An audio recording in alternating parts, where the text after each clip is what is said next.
Let's fight! Desire is there when a guy like Conor talks trash. I mean, is there more of a desire to knock a guy like that out or to shut a guy like that out? Oh, it's always just exciting to get in when there's a lot of hype around a fight. You know, sometimes it's tough when there is none. You know, sometimes it's tough to stay motivated in the gym when you're going through the same grind every single day. So when you got someone in there, you know, feeding your fire, it definitely makes for a more interesting training camp. Anytime you're in there pushing yourself to the limits, you have that in the back of your mind to just go that little extra. So. And with the lack of the big, long workout to prepare for a fight like this, disadvantage for you? Or how do you look at that?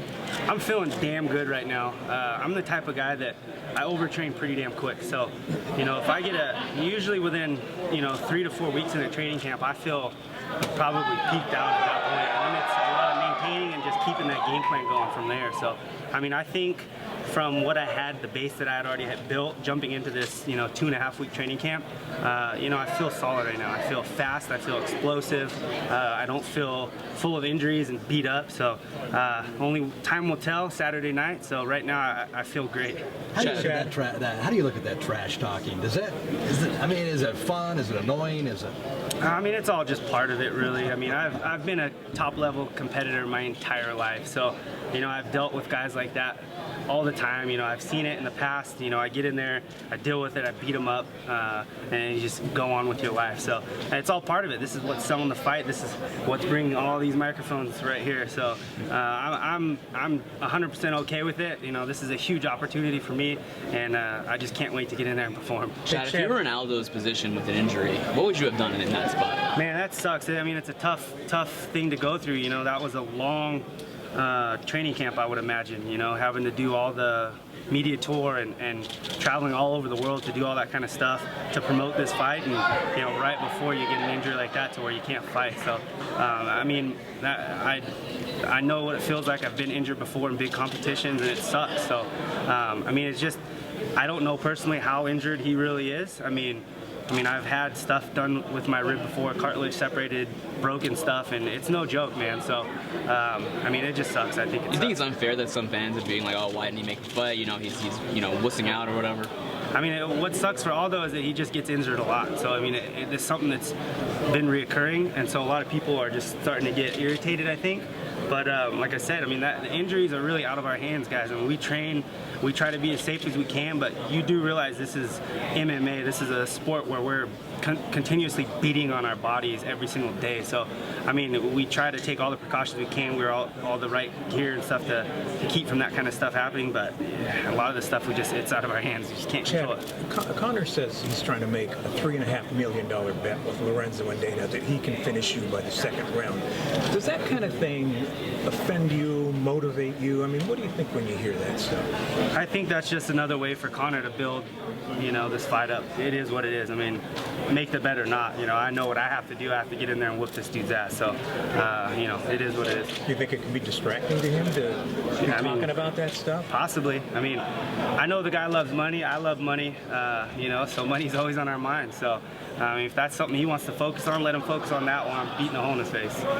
How do you feel? I mean, you fought for the title before, but you seem almost like more relaxed this time, even though it's kind of a weird situation. How do you feel compared to those previous title fights?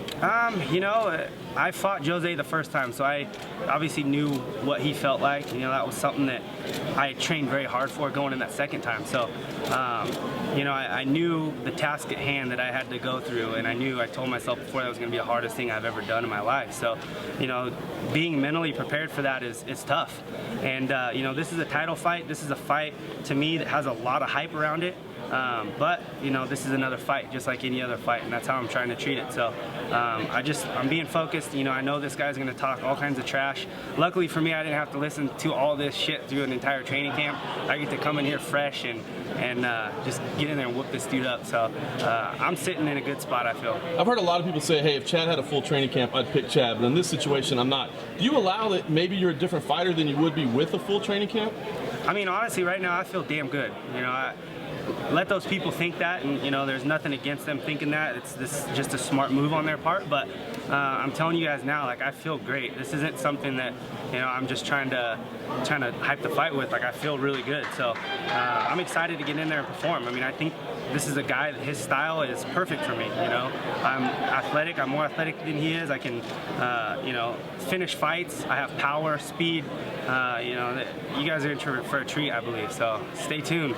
Chad, what was the situation at Team Alpha Male when the call came in? Were most of the guys already in camp, or did everybody have to get back together on short notice? Was everybody already around the gym? No, I mean, a lot of people are training. Cody No Love's on this fight. He was going through a camp. TJ, Danny, you know, Faber's always in and out. You know, we have guys that are always training in there. So, you know, they're the ones that actually let me know about this. I got a group text with a screenshot of one of the headlines, and, you know, they were the ones kind of amping it up and saying, you know, this could be a huge opportunity. And I was like, all right. So I sent it over to my managers right away. But, you know, everyone has my back at Team Alpha Male, and everyone's basically helping me any way they possibly can on this short notice. So it's been great so far. With a lot of you guys being around the same weight class, do you think it helps in a short notice situation like this that it's kind of easier to get a last minute training camp together because a lot of your partners are, you know, the guys you're going to be rolling with short notice? Yeah, definitely. I mean, there's a lot of gyms that, you know, there's so many different size guys that, you know, maybe there's only 2 or 3 guys that you normally train with on a regular basis because everyone else is either too big or too small. You know, our whole team is pretty much the same size, so at any given time, someone's training for a camp or a few people are training for a camp, and everybody's there helping those people. So, you know, we pretty much have a full team year-round. It's great. Chad, Dana said the other day that... Chad, can you read the promo line for us as well? Sorry, man, she's prettier than you. Can you read that line up there to the camera? It's right at the heart of it. What is it? One more. We're feeling. It's right at the heart of it. What is that for? Promo. Oh, cool. Chad, styles make fights. How do you see this kind of thing unfolding? You know, I feel comfortable anywhere this fight goes. I feel like I can knock Conor out. He's the type of fighter that he loves to stand and strike. He's got long distance, but the thing is he gets hit a lot in fights. He drops his hands. He kind of gets lazy in there at times, and you know, when you get a guy like that that's taller than me, that's where I lay the hammer down on these dudes. I mean, I have power with both hands. You know, I can finish a fight on the feet, but obviously I have my wrestling. You know, I feel like I can put this guy on his back. We've seen him get taken down in fights. We just haven't seen him held down on his back and controlled on top. So I feel like I can either finish the fight on the ground or on the feet. Feeling comfortable. Will he come in a lot heavier than you, just size-wise? Good. All right, guys. Thank you. Thanks.